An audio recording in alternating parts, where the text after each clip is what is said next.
there are groups of people who go form companies and get withholding tax exemptions. They don't deal in rice. Then they sit at the border and start collecting tax on behalf of government. The Committee on Trade handled the matter, and all this was stopped. And there was calmness and fairness in the trade of rice, especially from Tanzania. When you go touch these people, they run to court and get court injunctions. Today I talked to the Commissioner General of UNRA. He said, we defeated them in court, but they didn't even have money to pay us, despite making billions, which they share through certain chains. I think as a government we must sit down and we stand our ground, and we say people shouldn't use machinations to oppress others. I'm going to refer it to the Minister for Trade. You bring together UNRA, you bring together Attorney General, you sit as government, you get a solution. If anyone wants to trade in rice, if there are few with exemptions, also give others, they get exemptions, so that you have a level playing field.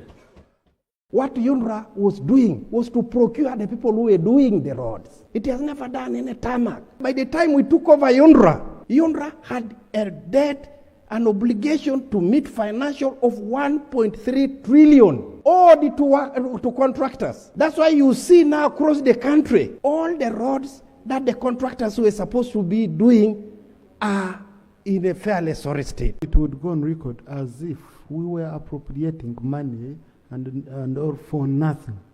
Okay? UNRA did some work, even procurement and management, including managing these debts.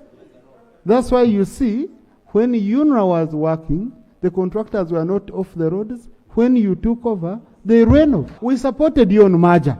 Okay? We supported you. Please take over from UNRA. Don't bring the ghosts of UNRA here. It's belittling Ugandans who put in a lot of effort. Those UNRA engineers, Honorable Minister, were suffering with you, and it was you praising them. They did a great job. Okay? So yeah, I think put it on record. We don't look like UNRA did nothing through that period. Sir, UNRA as an agency did not tarmac any road as an in-house. That is a fact, sir. What UNRA did and what we are following to do is to make sure that we as a ministry develop in-house capacity to tarmac some roads. This is what Namibia does. Traffic congestion, I said, is costing 1.5 billion in this country, in Kampala here. There is no action. So if we pass this kind of thing, what kind of parliament shall we be?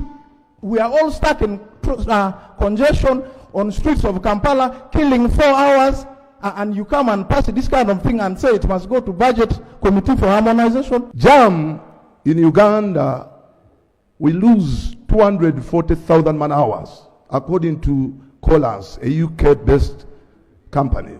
We lose 240,000 man hours every day. And this comes to 10 trillion every year.